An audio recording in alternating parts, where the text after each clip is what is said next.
Hi folks, Dave, the Honest Audiophile. This is the SeekReal Dawn, and these are my Honest Audiophile impressions. I want to thank Linsoul Audio for providing the SeekReal Dawn for review. Do greatly appreciate it. Linsoul Audio, you rock. Alright, so the SeekReal Dawn, this will set you back $180 on Linsoul Audio's website. It has a square planar driver and a Knowles balanced armature driver in a hybrid configuration. Impedance is 17 ohms, sensitivity is 107 decibels, and it has a frequency response of 20 Hz to 25 kilohertz. Comes in a very, very simple black box, has SeekReal Audio logo on the front, a few specs on the back, and I'm not even going to bother to open it as it is very basic. You get a couple accessories. A carrying case with some SeekReal Audio branding on the front.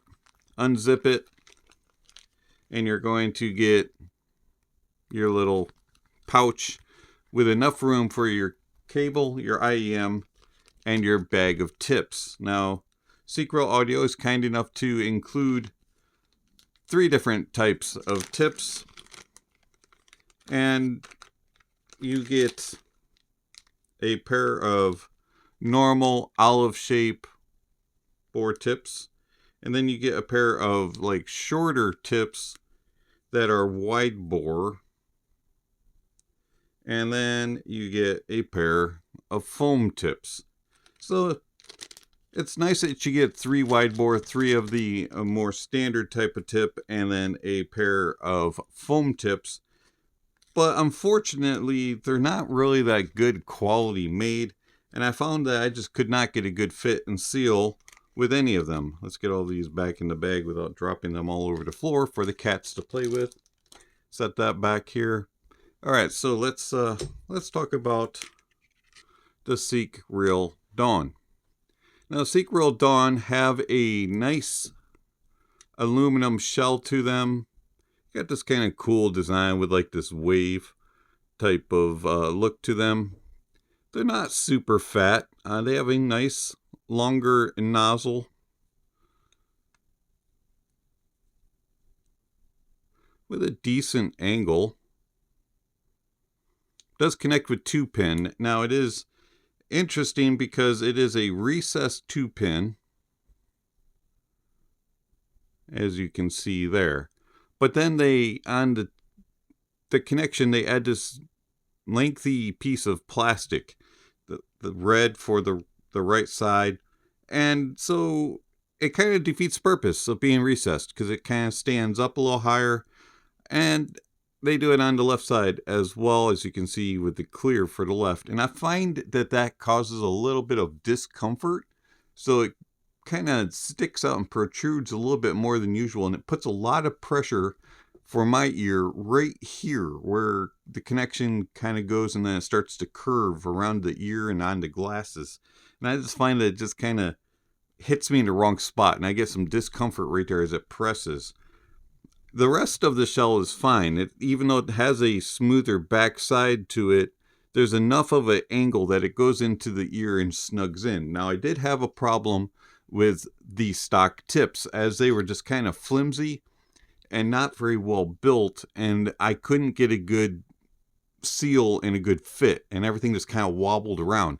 Foam tips helped, but then I got discomfort as the foam tips expanded, and it just kind of hurt the hole, and it just made it kind of expand too far.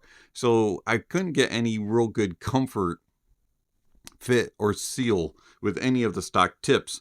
So I've gone with CTM Flexi tips. I found that they provided the best seal. They were very comfortable, held everything in place, and it sounded as well as the stock tips. So we're going to use CTM Flexi tips for the review. They're easy to drive. I found that the SeekReal Dawn is one of the easier square planar driver / BA hybrid planar, whatever you want to kind of classify them as, type of drivers. I found that they worked with pretty much any dongle that had decent power. So a Hibi FC4, Audio Engine DAC 3, NextDrive Spectra X, Hibi FC3, things like that worked just fine. They worked very good on DAPs as well. So the Sony NWA105, Sony NWWM1A, and the Hibi R5 Gen 2 all sounded very good with the SeekReal Dawn. I was also able to use them on desktop with no issues, and they played extremely well on everything that I put them on. So the SeekReal Dawn, I like the look of them. The fit and design is okay. The cable is all right. Nothing special to talk about, which is why I didn't really mention it. And then they're fairly easy to drive considering the technology that they have. We'll get into the sonics here in a moment, but I want to take some time to thank my supporters through Patreon and YouTube memberships. Thank you very much for all that you provide to the channel, for your daily and monthly sacrifices that you give to help the channel to grow and further the experience by providing funds for coffee to consume while I'm listening to music. Also for the funds to purchase gear to review or to use to do reviews. Also for funds to purchase gear to produce the videos, microphone stands, microphones, camera stands, lighting, those type of things. So thank you very much for all that you provide to the channel, as it is very helpful, and I'm very thankful that you want to give back to the channel that you watch and enjoy. If you are interested in becoming a supporter of the channel, whether through a one-time gift or a monthly option, please check out the links down below for Patreon, YouTube memberships, Venmo, PayPal. There's all kinds of options down there, so check out those links. While you're down there, don't forget to give a thumbs up or a thumbs down to the video. Also, if you haven't already, hit that subscription button and hit the notification bell. That way you'll know when the next video from the Honest Audiophile is uploaded. The SeekReal Dawn, how does it sound? The SeekReal Dawn has a very, very, what's the word I'm looking for? Strange presentation. It has a big elevation from about 1K to 3K. It's very elevated in those upper mids. And then it has a big elevation around 8K. And so it kind of has a murderous shout to it. We'll call it that. So the bass of the SeekReal Dawn is, it's fun. It's engaging. It has a decent amount of extension into the sub bass, but it's not the most extended, and it's not the most impactful and noticeable of sub basses. It is a little bit more mid bass prominent than sub bass, but you get enough rumble and grumble down on the deep end of the bass, but it's not really going to be enough to really draw in some bass heads. Mid bass is more the focal point. You get an okay amount of impact. Again, it's not really something that's gonna wow factor you. It's just kind of more of a, oh, okay, it's here to do its job. Unfortunately, it really doesn't do its job extremely well. You get some nice impact, you get some nice slam, and you get enough tonality, and you have some detail there. It's just not the best resolving. It's not the most refined and defined bass. There's a little bit of bloatiness, and there's just a little bit of ho-hum. It just kind of sounds like it's going through the motions, and it's just kind of a little bit on the lackluster side of the bass. I just wish I had a little bit more emphatic energy to it. The mids. Yeah, so the lower mids and main mids are recessed. They get overshadowed by the bass and by the upper mids and lower treble region, and they're just kind of way back here, and it kind of sounds like everything is kind of in a hollow, and they just don't have as much fullness and as much forwardness as everything else. They do get kind of overshadowed by the bass and by the upper mids and lower treble region. Getting into the upper mids. The upper mids are very forward, and they are in your face. They are a very emphatic and very energetic, and they have a bit of shout to them, and they can become very aggressive. And I found that using foam tips kind of tamed that a little bit and added in a little bit to the lower mids, so it kind of balanced things out a little bit. But as I mentioned, I couldn't get a very good fit and seal with that, and comfort-wise was not very good. With silicone tips, especially the stock ones, that really showed off as well, and it in fact was a little ear-piercing at times. And so when I was searching for tips, the CTM Flexi tips were the ones that kind of came around and said, hey, I can tame that just a little bit, and I can help them to be a little bit more tolerable. And so that's one reason why I went with these tips along with comfort, fit, and seal, was they fixed the upper mids for me slightly.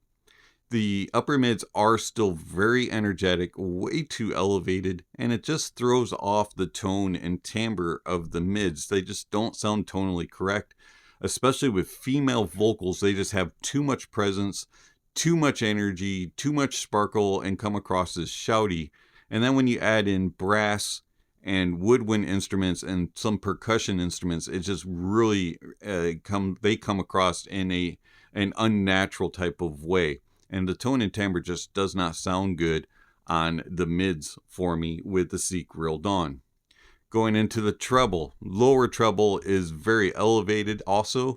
Along at that 8K region, you get a lot of energy. There's a nice spike there, and it is a very hot point and searing. It has a lot of energy, and it's very aggressive, and it's just piercing and searing at 8K. Everything has this sizzle to it, and it just has this, it sounds like a fajita coming out to you on a plate. It's just, it's got that much sizzle and energy, and it's just a very aggressive presentation. The rest of the treble is very laid back, kind of mellow and chill, and a little bit on the dark side.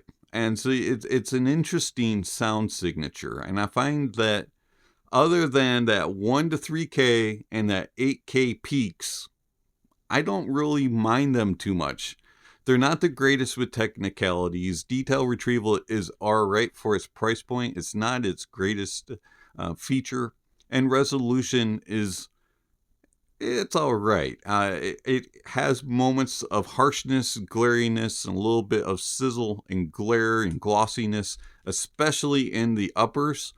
But for the most part, it's adequate. Soundstage.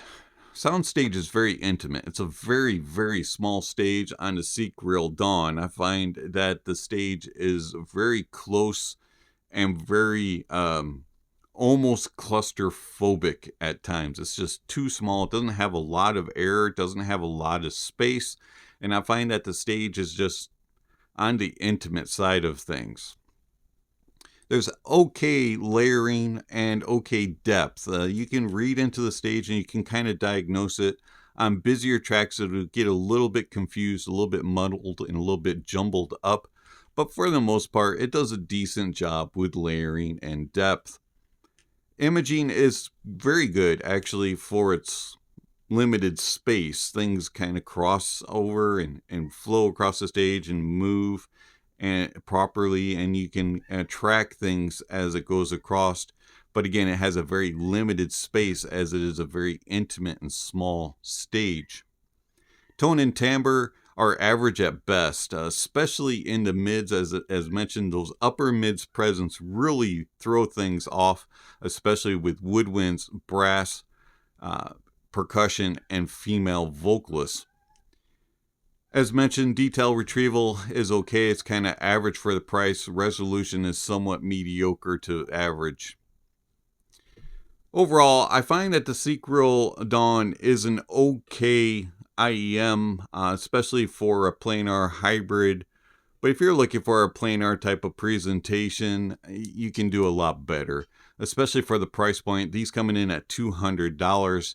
And to me, they just kind of sound like an IEM that's somewhere $50 to $75.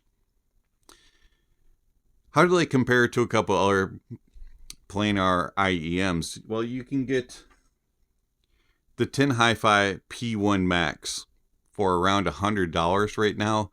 And the P1 Max just smacks the SeekReal Dawn all over the place. It beats it in everything, every category, tone and timbre especially. It has a better, more accurate bass. You get more impact and slam and a correct amount of note weight. Also, you get the mids that are even and balanced. It's a very neutral sound. And then you also get very accurate, extended, airy and spaced out treble, and a good soundstage that has good depth and layering, doesn't get confused on busier tracks. So the P1 Max just beats the pants off of the SeekReal Dawn. And then for another one that is cheaper than the SeekReal Dawn, you have the Shure S12, and the S12 just absolutely destroys the SeekReal Dawn. It eats it for dinner. It has better detail retrieval and resolution.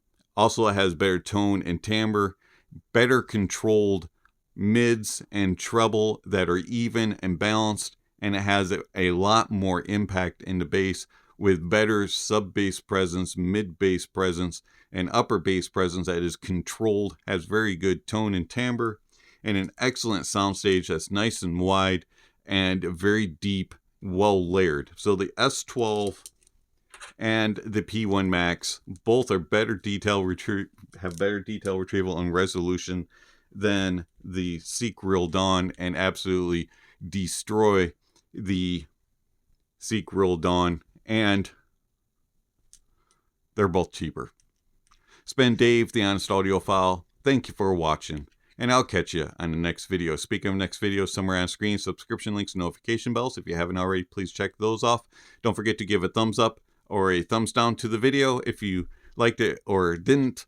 Also, check out the links down below. There's all kinds of information down there regarding how you contact channel, follow channel, support the channel. All that kind of stuff is listed down below, along with music recommendations and tier lists and all kinds of other things is down below. So check out those links. And finally, don't forget to enjoy the music, and that honesty is the best policy.